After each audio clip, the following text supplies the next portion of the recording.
There's something you need to hear, and it might ruin the way you see yourself. Most people think they're unreadable. They're not. By the end of this, you'll see people and yourself differently. This comes in 3 parts and 18 truths. Skip one and you'll miss the shape of the whole. Stay with me. People leak the truth. Short lies, long stories. Rehearsed smiles, they all betray a small sound. A hesitation. A blink that does the heavy lifting honesty won't. When someone's words and rhythm change, listen. Their breath shortens, their sentences speed up, or they circle back to the same defensive metaphor. That rhythmic wobble is a reliable filament, connecting surface performance to private worry. Nietzsche pointed us toward the drives beneath action. Today, we name them patterns. Patterns are patient. They wait until pressure arrives, and then they speak. Consider the colleague who laughs too loudly after being criticized, or the partner who changes the subject when you ask about the future. Those micro moments are more useful than grand confessions. Actionable takeaway. The next time a conversation feels off, resist the urge to fill silence. Count to 4. Note the shift, and ask one clarifying question. You will probably get a truer answer than any rehearsed speech. Over time, those micro-evidences become a map you can read. Listen, pause, learn. Imagine a friend at a party who refuses to dance but narrates every reason why others should. Every mask slips eventually, not because people are dishonest by design, but because energy and attention are finite. Performance requires maintenance. Fatigue, surprise, or intimacy creates cracks. Those cracks reveal priorities, fears, and longing. A bravado that sounds confident in a long monologue can become brittle when interrupted by a direct question. A persona that depends on applause collapses in quiet rooms. Nietzsche's insight helps here. The will shows itself not only in big choices, but in the tiny defenses people build. Watch for the moment pressure redirects their story. The joke that becomes a jab, the boast that curdles into shame. Those are openings. Actionable takeaway. Observe what changes when someone is surprised or challenged. Make a neutral observation aloud. I noticed you shifted there. Then wait. That tiny turn invites honesty without accusation. Doing this often makes the accidental resolve into a reliable pattern. Pressure reveals the person. Silence speaks louder. A pause is not empty. It is a loaded space where truth sits and waits. When someone takes a beat before answering, when they inhale and seem to measure whether they're safe, that silence is active. It's doing work. People use silence to edit, to protect, to test you. Nietzsche noticed that the unspoken often carries the weight of motive. What we won't say is usually the thing that shapes us most. Watch the length and quality of pauses. A clipped, nervous pause is different from a slow, thoughtful one. A swallowed sentence that never lands is a confession in draft. Actionable takeaway. When you encounter an odd pause, don't fill it, label it. Say, I noticed you hesitated there. Want to tell me more? Then stay quiet and let the silence do its work. Silence reveals more than speech. Contradictions reveal character. Words and actions are two languages. When they disagree, the truth favors the quieter one. Nietzsche taught that deeper drives underwrite our statements. Behavior is often the grammar of those drives. A person who preaches generosity but times every giving to applause is confessing a scarcity story. Someone who promises honesty but deletes messages is showing how shame rewrites intent. These mismatches are fingerprints, small, repeatable, and thus legible. Notice patterns rather than single slips. One contradiction can be noise. 3 becomes a signal. Example, a partner who says, I trust you, while checking your phone, or a colleague who champions teamwork but never shares credit. Actionable takeaway. Start a simple log. For a week, Note 1 word-action mismatch per interaction. At the end of the week, review patterns and ask yourself what the repeated contradiction would say if it could speak. Use it to inform curiosity, not condemnation. Behavior is the truer testimony. Strength is often a performance. The loudest person in the room, the one whose voice sharpens with certainty, and whose laughter arrives just a little too quickly, might be holding up a structure that is fragile underneath. Nietzsche saw the will to power not only as domination, but as a masking force.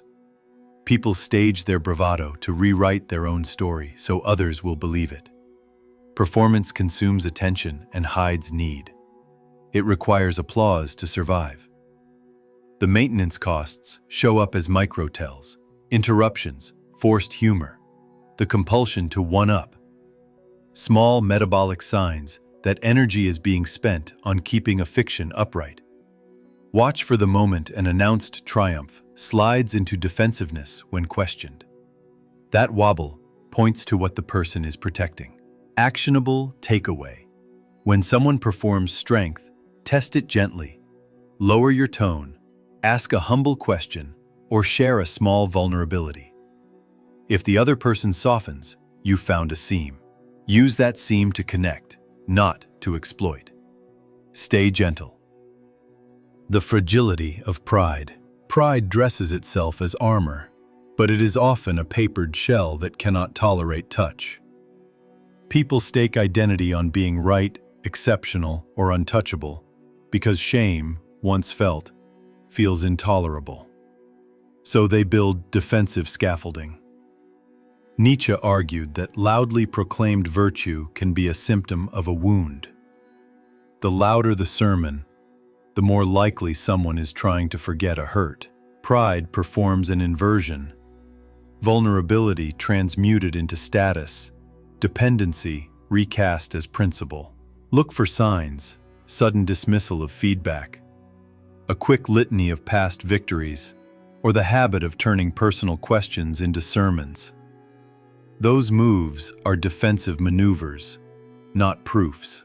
When pride is threatened, it lashes out, rationalizes, or erases to preserve coherence. And that reaction maps pain. Actionable takeaway. Name defensive pride softly and offer a reset. Help me understand where that comes from. This reframe often diffuses the need to prove. Pride is fragile. Treat it with care. Most acts are fear-driven. When you look closely, many choices people make answer a hidden question. What am I trying not to lose? Nietzsche's Psychology of Drives teaches us to read behavior as protection strategy, rather than simple preference. Someone who clings to control may be warding off chaos. Someone who refuses help may be avoiding the risk of being seen as weak. These fears are practical. Loss of status, loss of love, loss of identity. They aren't moral failings. They're survival scripts. Pay attention to the calculus. What does this person spend energy preserving? Is it image, freedom, or distance? Examples. The friend who double-checks plans because unpredictability once cost them dearly, or the boss who micromanages after a single betrayal. Actionable takeaway. Translate observed behavior into the underlying fear before you judge. Ask a question that names the risk. Are you protecting something here? That opens a path to curiosity rather than conflict. Over time, you'll spot the fear behind patterns and respond with clarity instead of reaction. Fear drives choices. Projection is a signal, not an accusation. When someone loudly condemns a trait in others, cruelty, laziness, dishonesty, notice how vehement the condemnation is. Often, it's a mirror. Nietzsche and later psychoanalytic thinkers would call this an echo of the self. What is intolerable in the inner life gets cast outward to keep it at bay. Projection functions like a spotlight. It illuminates the projector's vulnerable terrain. That doesn't excuse harmful behavior, but it does explain it, and thus offers a route to empathy. Example: A coworker who rails against ambition might be wrestling with suppressed envy. A partner who calls you selfish could be defending against recognizing their own needs. Actionable takeaway. When you hear a fierce condemnation, convert it into a gentle inquiry. That sounds intense. Is something there for you? It's disarming and often invites honest reflection. Reading projection as data rather than as attack changes how you show up, with curiosity instead of defensiveness. Their outrage points inward. Self-deception comes first. Most people are not intentionally dishonest. They simply live inside rehearsed narratives that have become true to them. Nietzsche warned that men make gods and then consult them. We invent stories about who we are, and then defend those stories as if they were facts. This matters because when you're reading someone, their stated convictions may be their comfort, not their autobiography. People will edit their past, rationalize choices, and even reinterpret pain to keep the story coherent.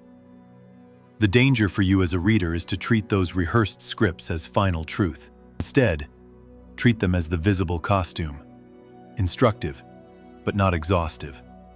Example: someone who insists they always knew a career path likely adopted that certainty to avoid admitting they once felt lost. Actionable takeaway. When someone speaks with absolute conviction, ask a soft, curiosity-driven question that opens space for nuance. When did you first feel that way? Then listen for hesitation or small revisions. Those moments reveal how much of their identity is constructed and how much is lived. Stories are built, not given. Tag. If this shifted how you see someone, drop a moment below. We'll read 3 in the comments. Criticism is a mirror. What people repeatedly criticize in others is often a place they themselves avoid seeing. Nietzsche's psychological lens invites us to read attacks as indicators, not merely offenses. When someone fixates on another's flaw, consider what that fixation protects them from noticing in themselves. Repetition here is the clue. A single complaint can be situational. A pattern becomes data. Moreover, the tone matters. Bitter contempt often shields fear, while moral fury can hide humiliation. This isn't an excuse for cruelty, but it does change how you respond. Example: a colleague who constantly labels others as lazy might be covering their fear of not meeting standards. The label becomes armor against their own anxiety. Actionable takeaway. When you encounter harsh criticism, convert it into a reflective prompt. That's a strong read. What makes that stand out to you? The question deflates accusation and invites self-examination. Over time, you'll learn to trace the mirror backward to the wound it conceals.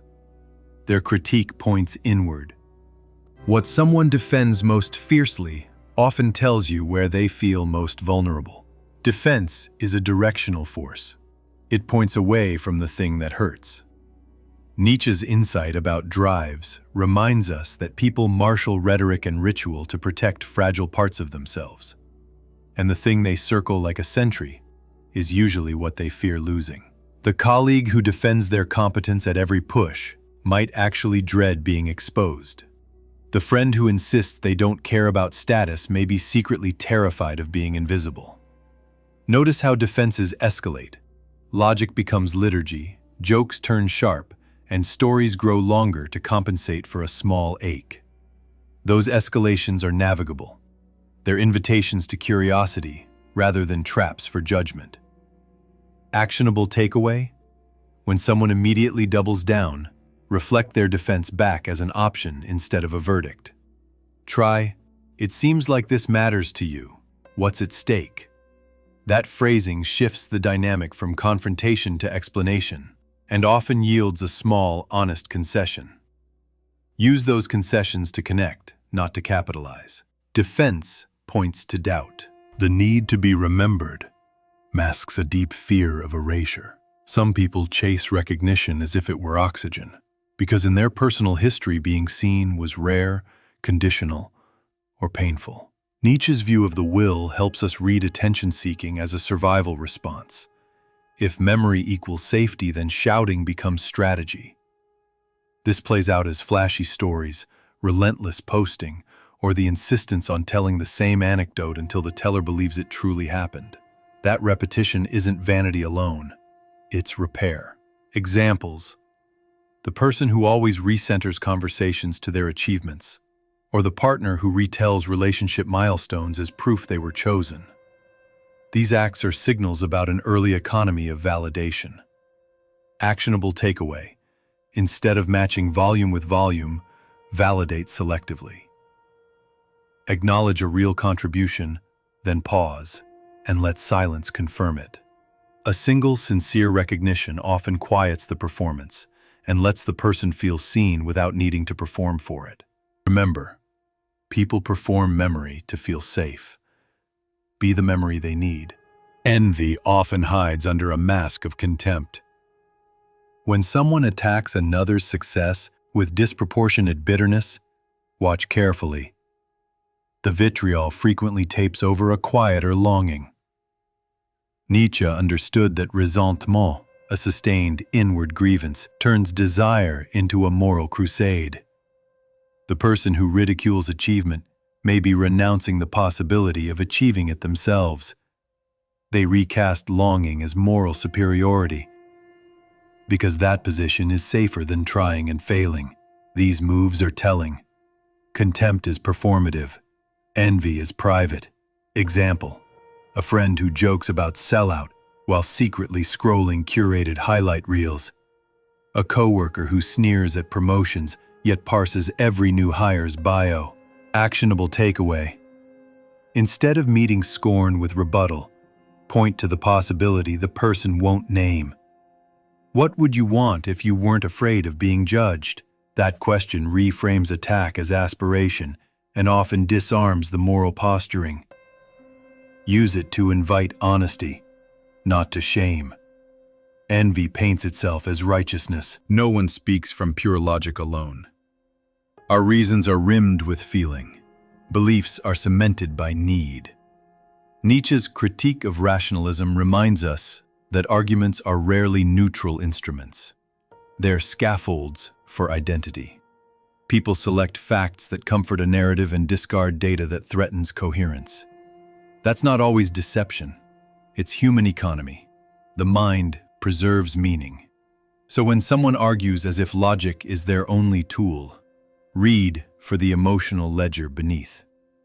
Notice metaphors, recurring values, and which anxieties get avoided. Example: the debater who cites studies but refuses to discuss how a policy affects their family. The activist who speaks in absolutes but ducks personal consequences. Actionable takeaway: translate forceful arguments into underlying values by asking, what matters most to you here? You'll move the conversation from proving to exploring and gain access to what actually drives stance. Belief is fueled by feeling. Adults are often playing old roles. Patterns that seem irrational now were once sensible survival strategies in childhood. Nietzsche's view of history as psychology helps us see the present as a series of echoes. The child who learned to be placatory to avoid anger becomes the adult who people-pleases at the cost of boundaries. Those reenactments are not moral failings but adaptive scripts, replaying in safer contexts. Spotting them reframes blame into compassion. Example: a partner who withdraws after minor criticism because once vulnerability ended in punishment. A colleague who insists on perfection because chaos was punished at home. Actionable takeaway: when a pattern repeats, mentally backtrack to an origin question. When did you start doing this? Ask gently and offer a contained alternative behavior. Try saying one boundary sentence now. New practices gradually rewrite the old scripts. History whispers in present actions. Dogma is fear Amplified. When ideas ossify into unchallengeable rules, what's often guarding them is anxiety. The terror of fragmentation, of losing meaning or community. Nietzsche warned about doctrines that calcify the spirit. Doctrine promises certainty at the cost of curiosity. People cling to rigid systems because uncertainty once felt deadly. Dogma reduces complexity into an identity fortress. Watch the posture. Absolutist language, refusal to entertain nuance, and moral urgency are signs the position protects a fragile self. Example: a friend who rejects any perspective that complicates their worldview, or a manager who enforces rules to avoid admitting mistakes. Actionable takeaway. Meet dogma with a simple question that reframes certainty as a choice. What experience led you to that? That invites narrative instead of debate, and often opens a door to revision. Use curiosity to lower the volume of fear. Certainty often masks deep unease. "I don't need anyone" is often exhaustion dressed as autonomy. People announce self-sufficiency when the price of dependence once felt intolerable. Not because independence is the truest desire, but because it's safer than longing. Nietzsche's writings on solitude and will show how independence can be nobility or defense. The difference appears in tone and consistency. Desperation behaves like independence when it avoids asking for help, when it turns invitations away, or when it brags about solitude as moral superiority. Example: the colleague who refuses mentorship while secretively craving guidance, or the ex who insists they're fine and then rages when ignored. Actionable takeaway. Offer proximity without pressure. Small, consistent gestures of availability often lower the defensive posture more than confrontation. Say, "If you ever want company doing that, I'll be there." The soft invitation disrupts the posture of self-sufficiency. Independence can be a quiet plea. Patterns speak where words are polite. Repetition is the clearest testimony we have. Small acts, repeated across time, reveal priorities, pains, and commitments. Nietzsche's method is genealogical. Trace the lineage of action to understand the present. A habit of interrupting, a ritual of late apologies, a tendency to always leave early. Each is a line in an otherwise unspoken statement. Read patterns as ongoing confessions and treat them as more reliable than any single performance. Example: the friend who always offers to help but never follows through. The partner who promises change after crises, then reverts to old behavior. Actionable takeaway. Compile a short pattern map for relationships that matter. List 3 repeated moves and ask what they imply.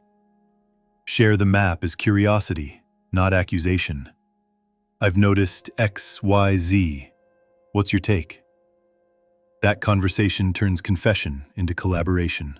Habits tell the truest story. Reading people well is a responsibility, not a tool. Once you see patterns, you face a choice. Use that knowledge to punish or use it to understand. Nietzsche's lens can sharpen your insight, but insight without mercy becomes judgment. The real power of reading others lies in releasing your own reactivity. When you know a defensiveness is fear, you can respond with steadiness instead of escalation. That steadiness reframes interactions, turning likely fights into possible repairs. Example: when a friend lashes out, recognizing their shame lets you answer with a single calm question, rather than a heated rebuttal. The exchange transforms because you changed the story. Actionable takeaway. Practice one non-reactive move for a week. When you notice a trigger, pause, name the likely fear aloud, and offer one small, empathic sentence.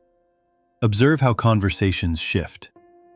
This isn't softness for weakness. It's strategy for connection. Use insight to heal, not to harm. True power survives sight. There's a difference between power that demands obedience and power that invites selection. Nietzsche admired the person who could look at themselves and still act with intention. That kind of power is visible and unthreatened by observation. When you read another's fears and still choose them, choose to trust, to work with them, to love them, you exercise influence that no mask can fake. This flips the script. Instead of using reading as leverage, use it to create conditions where people can be more honest without consequence. Example: a leader who knows a team member's insecurity but still assigns them a visible role with scaffolding often remakes competence through trust. Actionable takeaway: next time you spot a micro-pattern, extend a calibrated choice. Assign responsibility, give a visible compliment, or offer a small risk with support. Choosing despite knowledge builds real authority and invites authenticity. Choose people after you see them. Trust tiny data over heroic guesses. Intuition feels dramatic, but is often a story we tell about a single moment.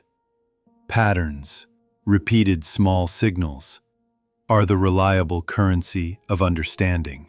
Nietzsche's genealogical method asks us to accumulate evidence over time and then read the lineage. A practical way to do this is the tiny data test. For 3 interactions, record 1 micro-observation, tone, pause, repeat phrase.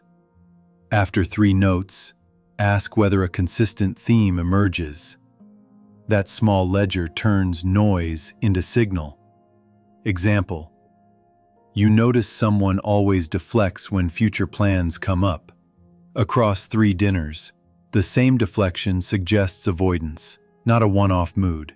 Actionable takeaway: commit to a 3-note rule this week. Keep the notes private and use them to form a single, curiosity-driven question. Patterns will guide your choices more reliably than any single gut feeling. Small notes reveal deep truth. You've been given a lens. Nietzsche's way of reading the small acts that secretly shape a life. 18 signals. 1 tiny data test. Notice, record, and convert small repeats into honest questions. Use them to slow down, not to score points. When you meet someone's defense, name the likely fear and offer steadiness. That's where real change begins. Here's a simple challenge before we close. Pick 1 pattern from this video. Observe it 3 times this week. Then leave 1 short note below about what you learned. Do that once, and you'll hear people differently forever. Listen, pause, act with care.